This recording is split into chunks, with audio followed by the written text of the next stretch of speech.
huwag ka lumapit sa akin. Baka mahawak sa kapangitan mo. Nay, nakauwi na ako. Oo, anak. Anyari dyan sa mukha mo? Ganda ko, di ba? Ano nangyari? Hindi pwede to. Ano nangyari sa mukha ko? Ano ba kasi ginawa mo? Wala. Yung totoo, naging mabait ka ba? Kahit 5 piso lang, iha. Wala. Tsaka huwag ka lumapit sa akin. Baka mahawak sa kapangitan mo. Anak! Saan pupunta yun? Nasaan na yung pangit na yun?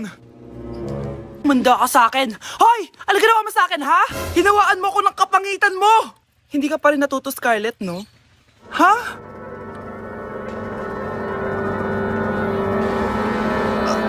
Nay? O ano? Naniniwala ka na ba sa karma, Scarlett? Ayan na nakukuha mo sa mga panlalait mo. Nay, sorry na! Alisin mo na to nasa mukha ko! Sige, next year.